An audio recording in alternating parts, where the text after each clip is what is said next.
necessarily have that temperature spike. So some women may be ovulating, but they don't have the hormone spike, and so it just looks like a flat line. So that can be kind of tough with this. Next one here is symptothermal method, or couple-to-couple-ly. It integrates a bunch of different symptoms, including cervical mucus observations, breast tenderness, vulvar swelling, ovulation bleeding, changes of the cervix, and also includes the daily basal body temperature as part of the methods for tracking. Some concerns with that, there is some variability in symptomatology, and so what for one woman may be, what they consider to be clear mucus may not be clear for another woman. Then again, with the daily temperature readings, the same as I had mentioned before with the changes in that. Marquette method, this is one of the newer methods out on the block. It utilizes mucus observations plus a daily urinary ovulation kit. So you literally purchase this fertility monitor and the test strips that go with it. You pee on it every day, you stick it into the little meter, and it tells you if you're ovulating or not. Some people prefer to have this because it's a definite answer of knowing that a hormonal shift has occurred. They're literally able to see, yes, I've ovulated, or no, I haven't. The tough thing again with this is that sometimes that may be different depending on the hormone levels. And then the final two are kind of lumped together here, Billings and Creighton models. They are two distinctly methods. Dr. Hilgers, who developed the Creighton model, did learn with and got a lot of his education from Dr. Billings, and so that's why they kind of go together. So both of these methods are what we call mucus-only methods. So they rely strictly on observation of the cervical mucus in order to determine where you are in the cycle and if there are any concerns or problems. It is able to be objectively identified, and so you're able to say, okay, today my mucus stretches this much, it is this color, therefore this is where I am in my cycle, and I'll show you a little bit later of the charts of that. It allows for medical identification of irregularities, and so this is part of it that really got me interested in learning Creighton model is this NAPRO technology piece, which again I'll talk a little bit more on that later. And the other beautiful thing, it's able to adapt for any and all cycles: breastfeeding, perimenopausal, infertility, anovulatory cycles, or variable length cycles. And so this is one of the only methods that is able to account for all of those things and still maintain the same precision and accuracy throughout. So this is going to be a slide here on natural family planning methods, the pregnancy rates, because a lot of people always say, you know what, you're using NFPA, you're going to be pregnant within a year. I know when I first moved to Cedar Rapids about 2 years ago, the first physician that I went to saw, I told her that my husband and I practiced natural family planning when she asked me what I was on for birth control. And she said, well, I hope you're taking a prenatal vitamin because you'll be pregnant. And I said, well, we've been married 3 years and we're using the method effectively, and so I think that's a big misconception is that the pregnancy rates are higher just because you're not doing something hormonally. The other thing is that with this slide, all of these studies are based on the people, on whoever created the system. So, for example, Dr. Hilgers it's his pregnancy rates from their study. So, what this is on the left here, it shows which method it is, and again, actual use versus perfect use, like we talked about on the other slide. So, actual use is the day-to-day, and then perfect use would be, theoretical, more so. I think the other thing that comes up is that when you read studies that talk about failure rates of NFP, what they consider a failure rate is pregnancy. Okay, so if you consider pregnancy to be a failure, then sure, that'll count. So a lot of times when they look at those studies, they say endpoint is pregnancy, therefore it's failure, rather than saying, oh, was the couple trying to achieve pregnancy? Because that's one of the beautiful things about any of the fertility awareness methods. You can use it to try and avoid pregnancy, to try and achieve pregnancy, and a lot of times the studies don't delineate that. And so, I think that's important to know. Did the study take into account whether or not the couple was trying to achieve pregnancy? I'm going to shift gears now and kind of just focus more on the Creighton model side of it because, like I said, that's more where my training is, and it kind of touches into the NAPRO technology side of things. It can be used to achieve or avoid pregnancy, as we said, as with any of the other methods as well. It can be used to evaluate infertility, evaluate irregular cycles, and unusual bleeding.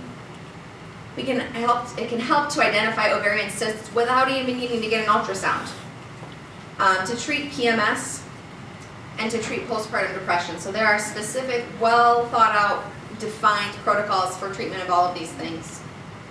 What cycles will it work with? Regular cycles, irregular cycles, and ovulatory states. So in women before they're having regular periods, maybe just when they've started having periods, or in women who are approaching the menopausal state where they're starting to have some ovarian failure. Breastfeeding, premenopausal state, and then post-pill or patch or injection. So a lot of times in women who are trying to get pregnant, they're coming off of some of these hormones, and it can just really rock their cycles and make things really crazy. So charting with Creighton model. I'm just going to give a brief overview of the method. Now, this is important. This information here is not enough for you to go home and say, oh yeah, I'm a Creighton model expert, I'm going to just start doing this right away, okay? There are at least a couple of local certified instructors here that you can get more information from if this is something that you decide you want to learn more about. So this is just very, very brief. The general training that we do to get all of this, it's 1 week in Omaha, and then it's 6 months of self-study, and then another full week in Omaha just to learn the method well enough. So for individuals that are learning the method, it doesn't take quite as long, but it's a lot of stuff here. So this is the only method that has the ability to be utilized with that NAPRO technology like I talked about. So the picture dictionary is one of the methods that we use in order to actually help teach women what's going on with their cycles. Now, this is not showing up well at all, I'm very sorry. But basically what it is that there are specific pictures, specific descriptions of what's going on, so that if I look at a chart from one woman and her chart says 10 KL, and I look at a chart from another woman and it says 10 KL, I can know that it means the exact same thing in my head, because we teach the method so that you know the pictures, you know what's going on, and then what there is this additional nomenclature, numbers, letters. See, this is why you can't learn it just in a little 10-minute session here. But basically, so then I know, from each woman, cycle to cycle, that I can see what's going on. So this is basically what a normal cycle will look like when we do charting. So we try and make it very, very simple. So red obviously is for bleeding. And then most women will have a period of dryness, or maybe not, which means green. So when we explain this to spouses and husbands, it's like, if you're trying to avoid pregnancy, green means go. Okay, so if that's the time that you're trying to be able to have intercourse and not get pregnant, green is go. Then the next set of stamps here, they're actually little babies on the stamps, okay? So that if you have intercourse during this time, you could get pregnant. That's why there's little babies. And then the green again for go, okay? The reason they made this method simple is, first of all, they wanted it to be able to be standardized across the board. The other really cool thing is that this method has been taught to women literally all over the world. Women who are not able to read or write, women who are not able to, necessarily communicate and understand, okay, what does lubricative mucus mean in my cycle of ovulation of LH, FSH, da-da-da.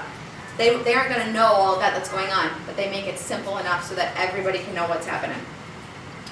This shows, so this is just each month. So that's 1 month of her cycle, this is the next month.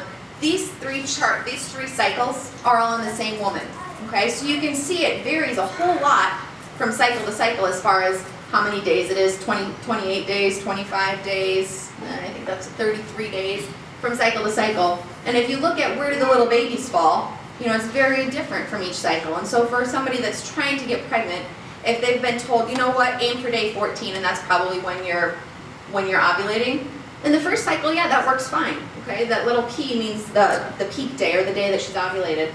But on this cycle, it's on day 9. On the next cycle, it's not until day 21. And so this is normal, okay? I would not do anything different with this chart. There's nothing else that needs to be managed about it. But it just shows that from each cycle, it can be really variable from each woman. So any questions on this piece of it? Okay, good.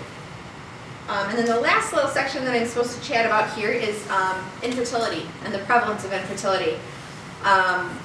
People are saying, okay, are more women infertile now than there was before, or what's the case? I think the numbers kind of show here. Number of women with impaired fertility, this is an average, and this is information from the CDC. And then prevalence among married women, so anywhere between 10 to 15%, depending on what year it is. They generally will describe infertility as being trying to achieve pregnancy for the course of 1 year and not being able to become pregnant during that time. So when is the best time to get pregnant? So anytime that there is cervical mucus present, you can be fertile, although not all mucus is considered the best time to try. If people are having problems with getting pregnant, we tell them to aim for that specific time of ovulation or aim for that peak day, and trying for intercourse every other day around the time of ovulation. You can still be fertile up to 3.5 days after the day of ovulation if there's been an active intercourse during that time. So as Vicki mentioned, 24 hours that egg is alive, but sperm can survive for up to 3 days. Sometimes 4 is kind of pushing it sometimes, but generally up to 3 days during that time. So on average, how many days each cycle is a woman fertile? So it's different for every woman. Average is around 5 to 12 days per cycle.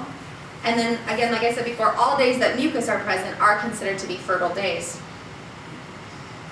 This is just a little graph of people with normal fertility and that were trying to achieve pregnancy.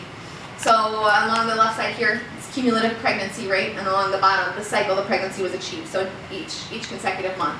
So this is granted a small study. This was only a study of 50 people, but of those 50 people, when they knew, it was on normal cycles. Okay, so it's a very different looking graph for people that have some impaired fertility issues. Again, this is just a graph of trying to achieve pregnancy during a regular cycle. And so everything looked normal. Peak day is the day of ovulation. These little I's stand for intercourse. Okay, so that's the time that was occurring. And then they got, I think it's really funny, they got all the way down here, and they were 11 days afterwards. So this person had waited 44 days since their last period before they took a pregnancy test. Most people take it sooner than that, and they take about 5 of them at a time. But anyways, that's when they had the first positive pregnancy test. Most women, you can test on about 15 to 16 days after your last day of ovulation, and you'll have a positive pregnancy test if you're pregnant, even with just a dollar store pregnancy test. Okay, a lot of people come to the doctor because they say, "Oh, you guys have something better." No, it's pretty much the same thing.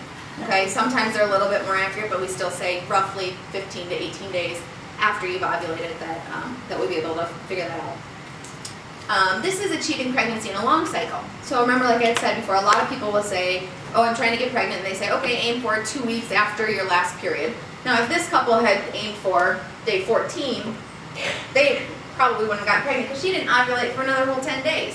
Okay, but because they knew that that's when she ovulated, they were able to focus their intercourse and be able to achieve pregnancy.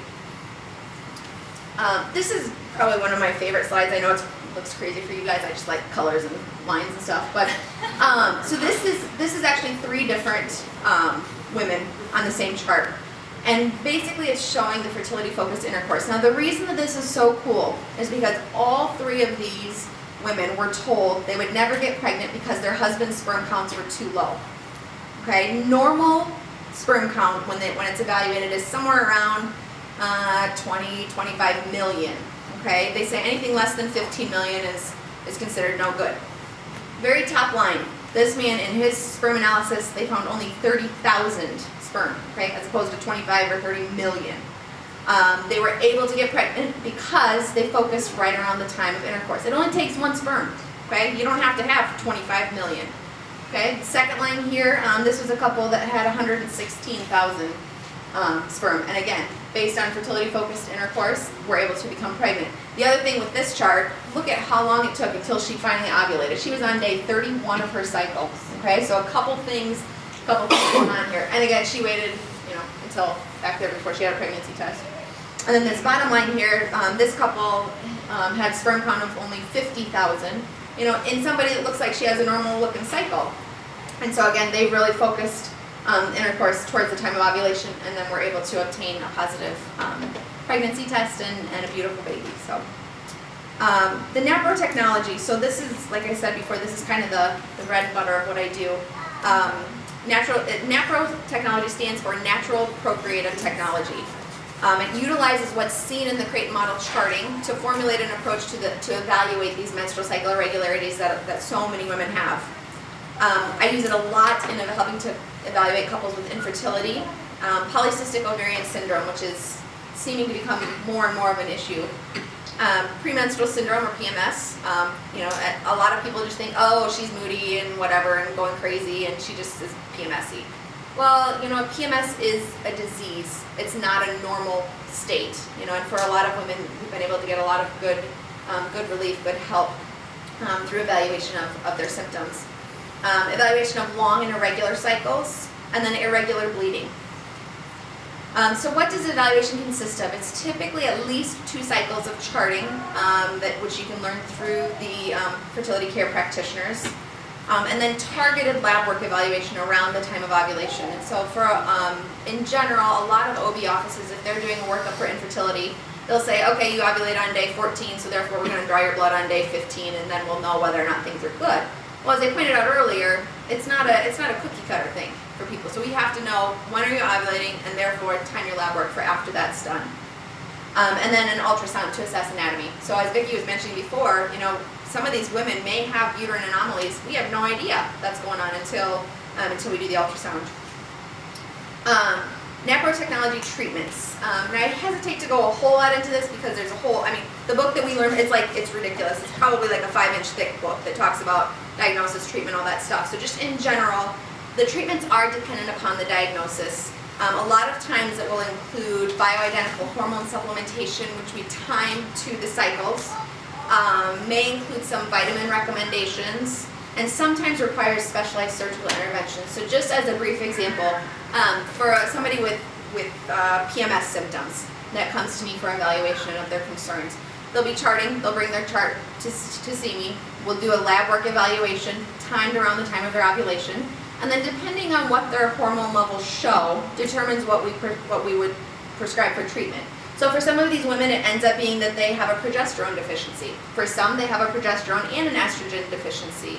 Either of those things we can supplement. For some of them, their hormone levels look totally fine, but their endorphin levels may just be low. And so we supplement with a medication called naltrexone, which can help to boost the endorphin levels. And so it kind of depends as far as what's going on with the hormone levels that can really help this. And I think in the past,